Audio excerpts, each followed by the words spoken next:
Olá, colega. Bem-vindo à segunda parte, segunda sessão do curso GPP Champion. Já a gente viu na primeira parte, se você perdeu, acessa aí o link na descrição.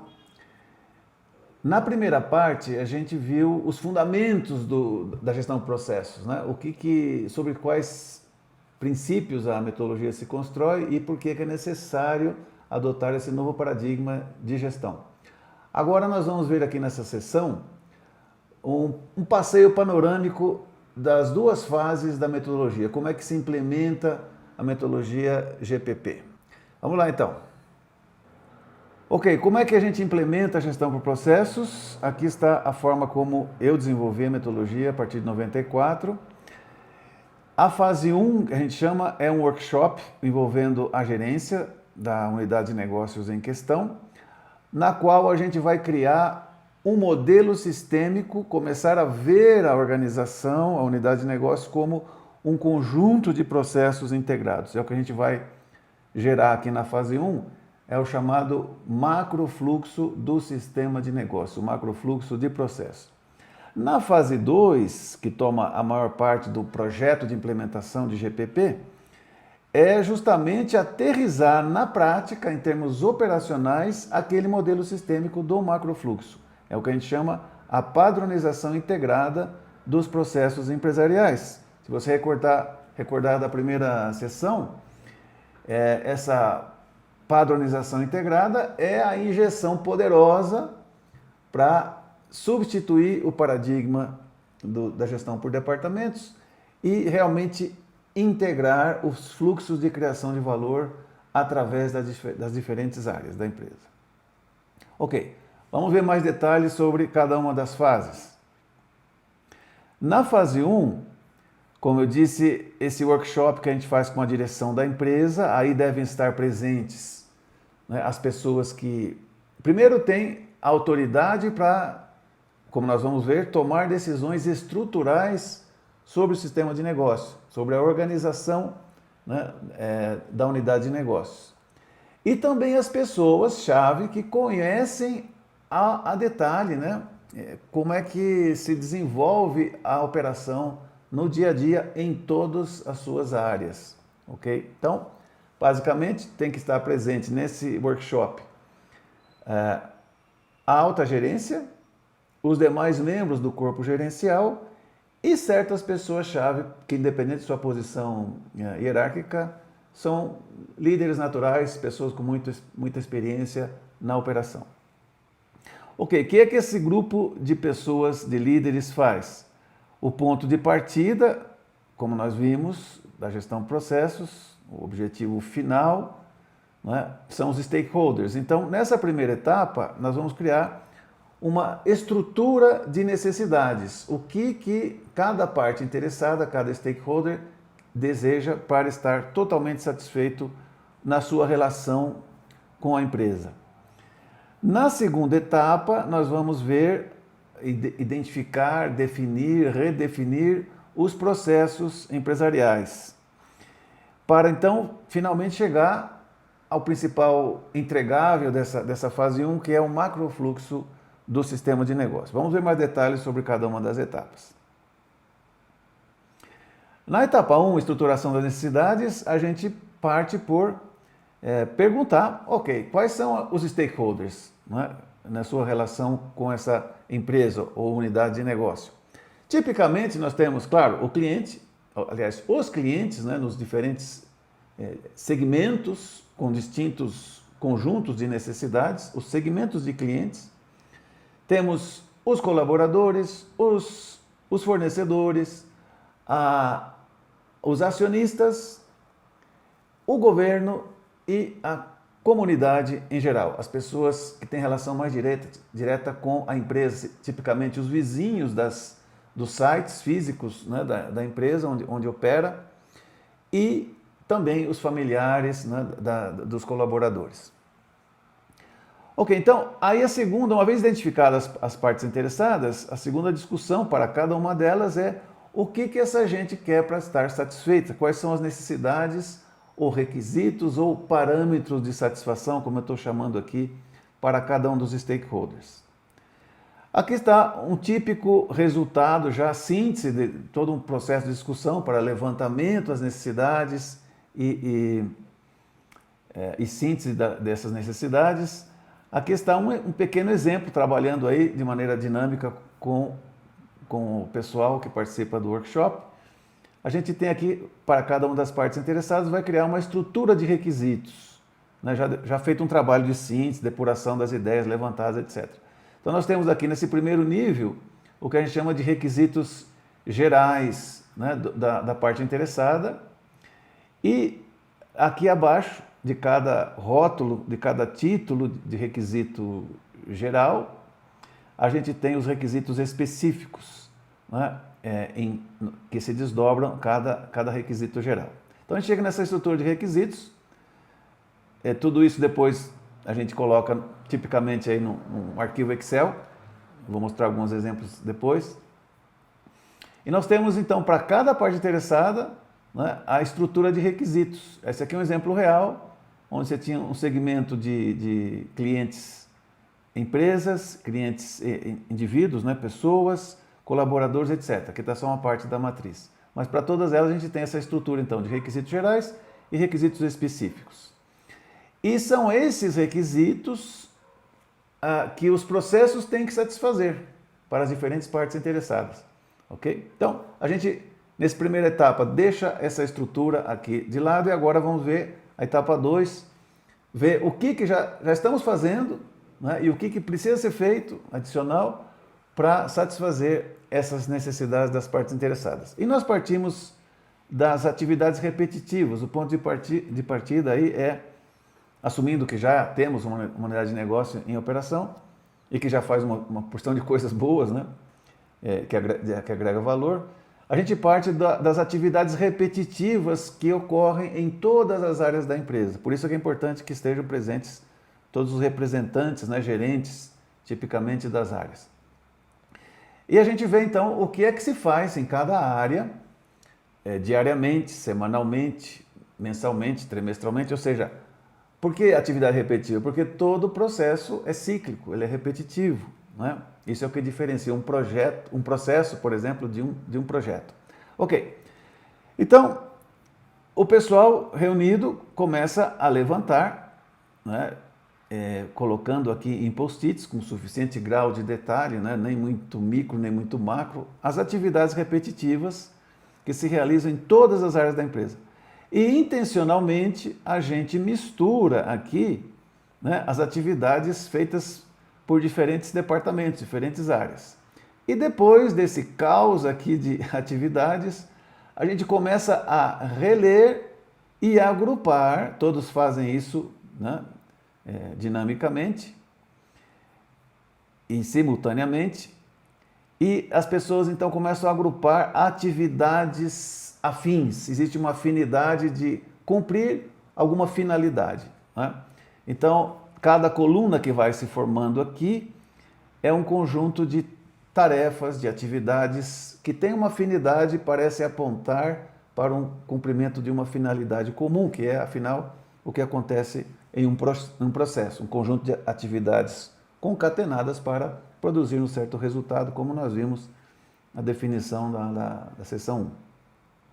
Então, isso a gente faz, depois de um tempinho, estão aí os vários grupos de tarefas, de atividades afins, e a gente vai aí discutindo, identificando esse conjunto de atividades e vamos aí batizando, identificando os processos empresariais. Tipicamente aqui sai para uma unidade de negócio, em torno de 70, 80 processos é o resultado típico aqui, processos empresariais. Como são vários, né, a gente começa, claro, a ver que existem processos afins. A gente faz um segundo nível de agrupamento, agrupando, portanto, processos que têm uma afinidade comum, para que a gente possa, então, identificar, nesse exemplo aqui, os macroprocessos. Vamos identificando, a partir dos processos afins, vamos definindo, identificando, batizando aí os macroprocessos empresariais. E em seguida, a gente classifica esses macroprocessos e respectivos processos em 3 categorias. Ou é primário, ou é de apoio, ou é de gestão. Qual é o critério para dizer de qual classe é, né?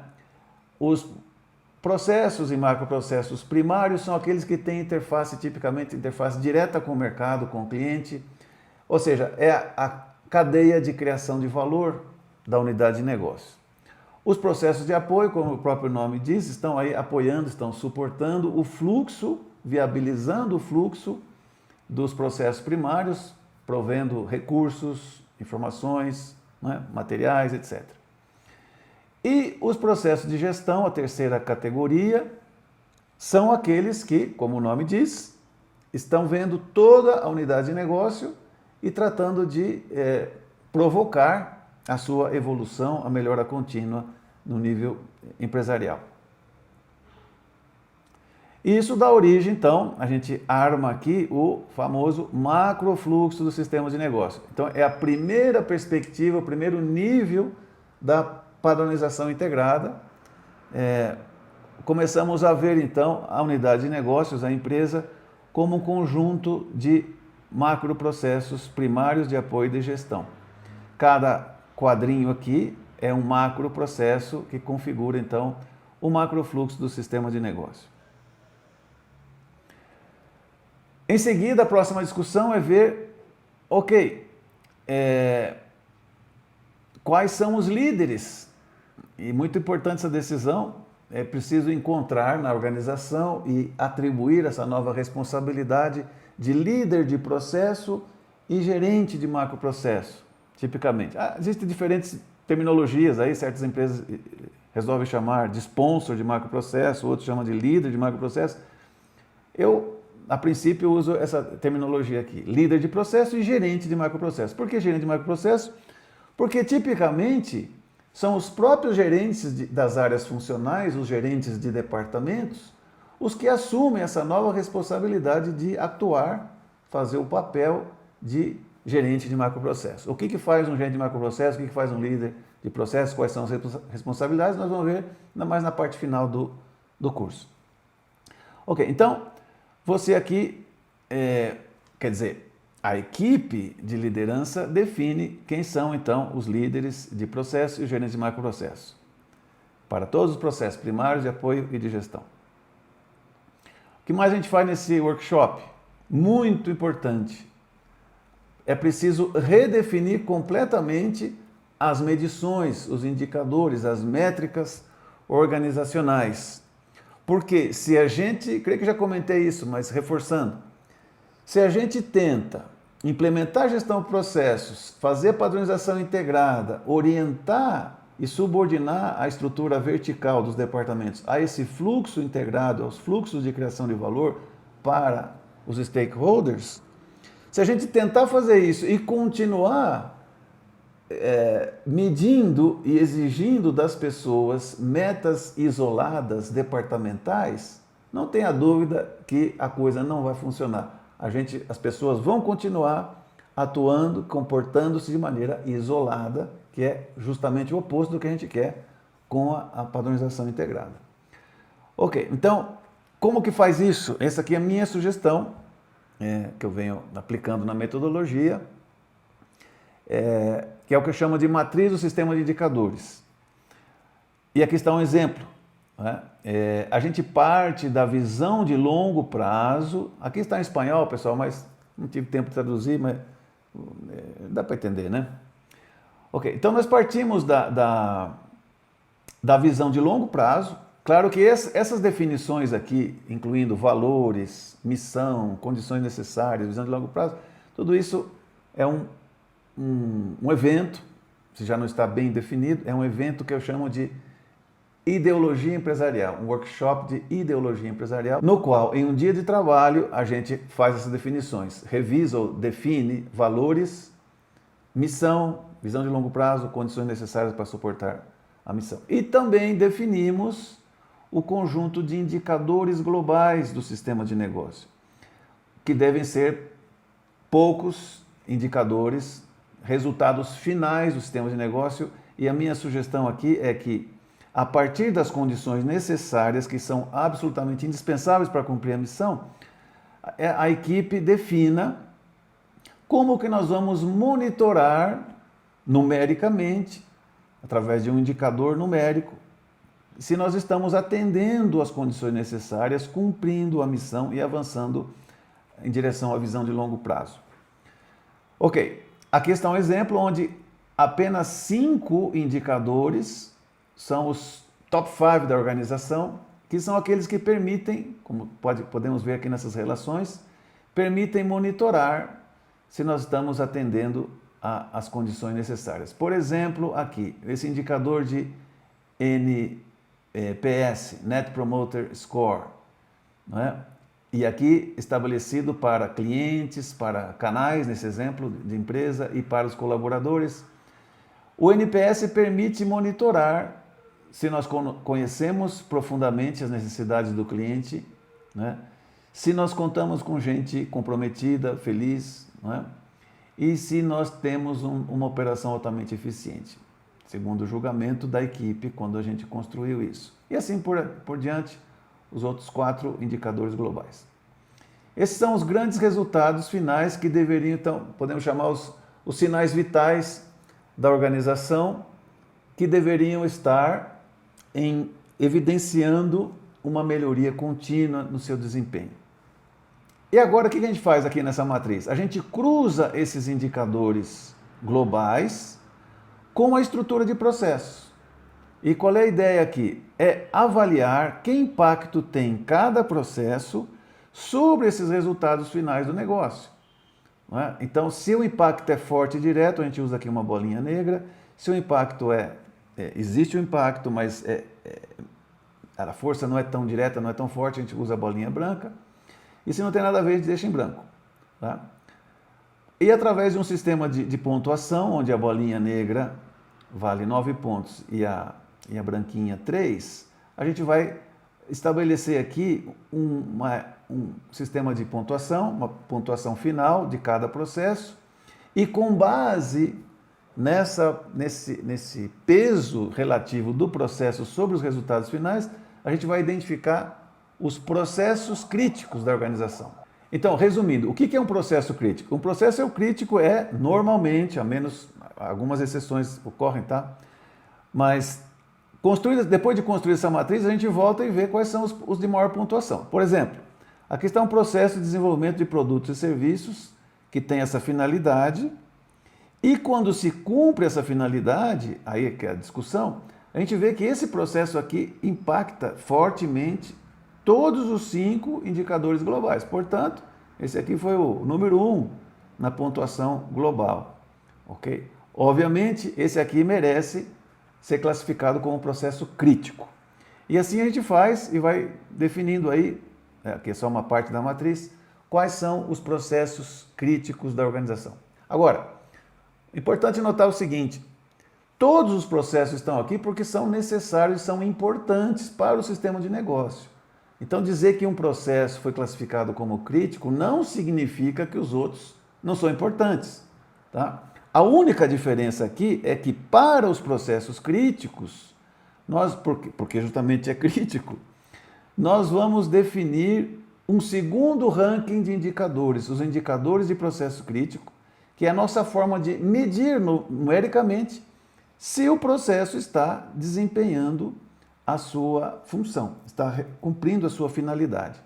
E nesse exemplo aqui, idealmente deveria ser um indicador, tá? Mas em alguns casos 2 ou até 3, como está esse exemplo aqui, tá? Não mais do que isso, tá? Por exemplo, nesse caso aqui, para citar, né, como exemplo, a finalidade desse processo de desenvolvimento de produtos é criar produtos e serviços atrativos e rentáveis que cumpram as necessidades e gerem valor para os clientes. Como medir isso aqui numericamente? Através de um indicador, né?